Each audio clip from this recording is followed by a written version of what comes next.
I don't think it's a movie prop. I think it's much too sophisticated for it. I want this thing, I want this thing, I want this thing. What happens when someone walks into a pawn shop carrying a gun that hasn't been fired in over 200 years? It might be worth more than a sports car. On Pawnstars, it's not unusual for rare items to show up, but sometimes something walks through those doors. That leaves even Rick speechless. And when it comes to firearms, the stakes are even higher. Behind every trigger is a story of war, survival, invention, and sometimes pure insanity. From pirate prosthetics that double as pistols to weapons once rumored to be owned by Wild West outlaws. These aren't your average collector's pieces. Some of these guns are tied to royalty, others to blood-soaked battlefields, and a few are so rare that even firearm historians had to pause before giving a price. In this countdown, we're revealing the top 5 most valuable and insane guns ever seen on Pawnstars. Each one comes with its own twist, whether it's a hidden weapon, a million-dollar mystery, or a forgotten invention pulled straight from the edge of history. These are the stories that didn't just make headlines, they made jaws drop. So strap in, because you're about to see guns that look fake, sound impossible, but are 100% real and priceless. A man limps into the pawn shop with a wooden leg and a wild story. But this wasn't just a quirky antique.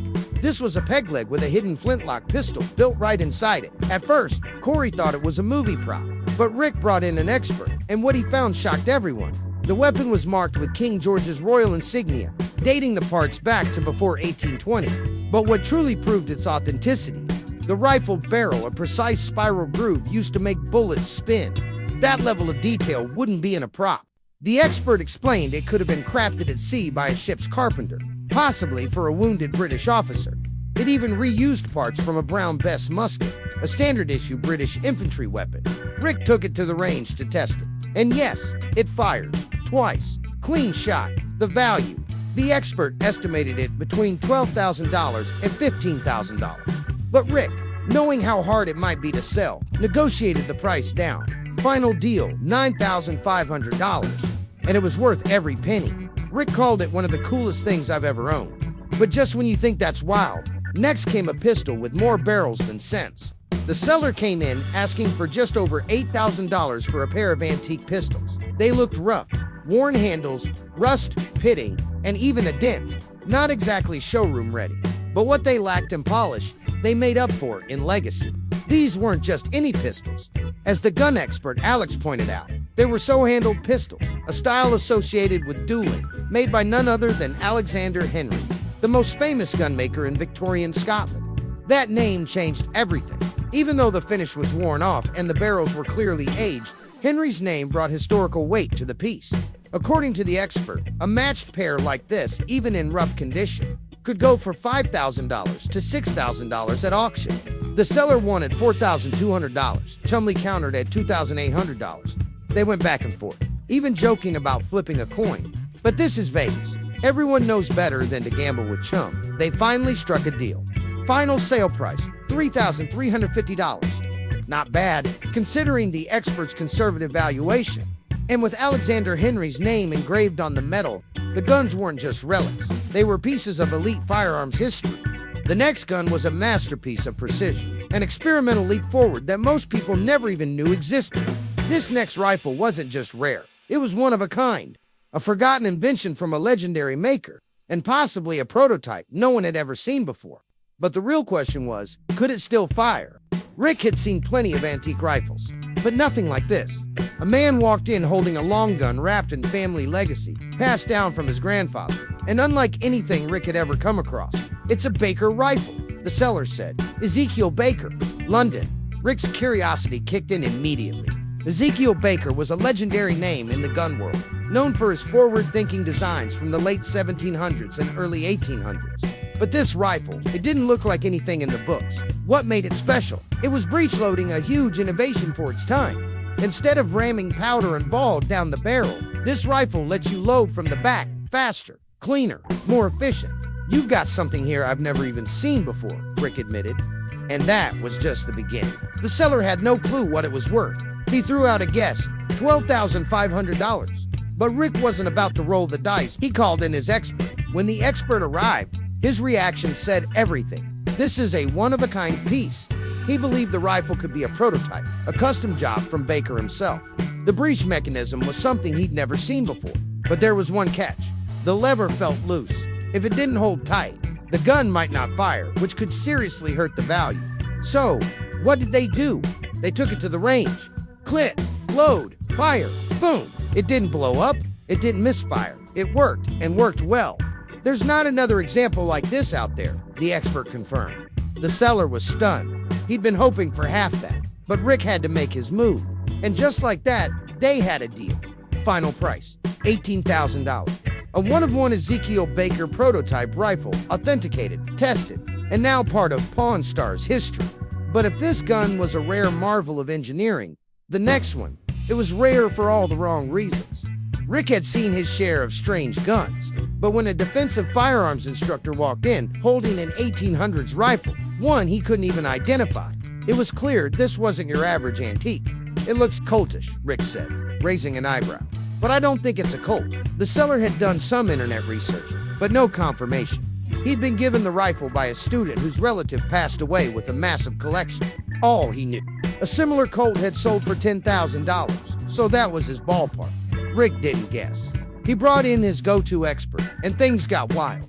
This, the expert said, is a Springfield Arms revolving rifle from 1849. That one sentence said everything. It was not a Colt, but it did infringe on Colt's patent. And worse, it had a design flaw so dangerous, it nearly took shooters' hands off. Here's the problem. When the cylinder rotated and one chamber fired, it could chain fire the next ones. If that happened, and your hand was in front of the barrel, boom, instant injury. No one wanted to shoot it, so it flopped, and production stopped almost immediately. But that made it tremendously rare. So rare, the expert said, I've never picked one up before. Rick, always hungry for an edge, asked, can we fire it? After a careful bore inspection and cylinder check, the expert agreed. In theory, yeah, it's safe to fire. They hit the range the next day and pulled the trigger on history. Bang, it worked. Back at the shop, the expert gave Rick the real number. It's a $20,000 gun. The seller's jaw dropped. He originally thought $10,000. He asked for $17,000. Rick pushed back, countered at $12,000. They went back and forth, and finally landed at a deal. $14,000. Cash. One of the rarest and most dangerous rifles in the world. Now part of the shop's growing legend. It's the kind of gun that doesn't just show up at a pawn shop. It defines an era. And if that sounds wild, wait until you see the one gun Rick couldn't hide his emotions for. Rick couldn't hide it. The excitement in his voice said it all. The gun on the counter. It was the dream Colt. If you've seen a Western, you've seen this firearm.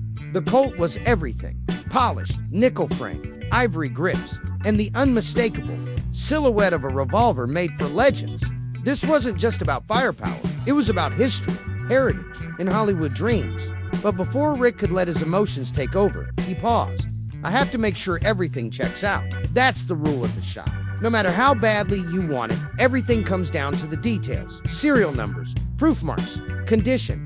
Because when it comes to guns like these, fakes and fantasies walk hand in hand. Still, Rick wasn't shy about it.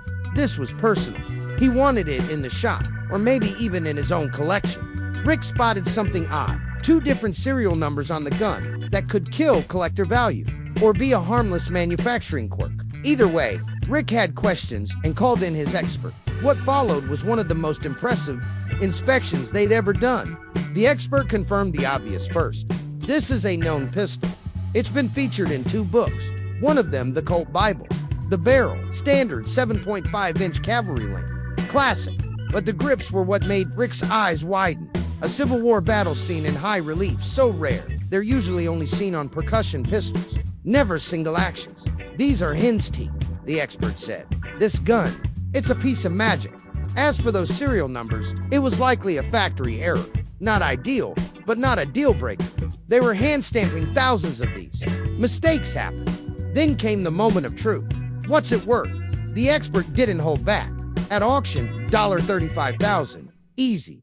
If it went above $50,000, I wouldn't be surprised. Now Rick had a choice. Play it cool or play it smart.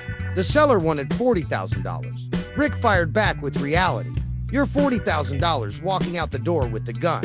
They haggled, each move tighter than the last. Rick scored one of the finest Colts he'd ever seen, an 1876 Peacemaker, museum-worthy and battle-proof. And the seller, your bags, because I'm taking this $27,500 and I'm going to take the whole family on vacation. some guns are forged for war, others, they're forged for stories. From peg-leg pistols to outlaw relics, these are the weapons that shaped history and rewrote it in smoke and steel. But in the world of Pawnstars, you never know what will walk through those doors next. A forgotten prototype, a cursed invention, or maybe the next million-dollar mystery. So the next time you visit a pawn shop, look twice. That old dusty weapon on the wall, it might just be priceless.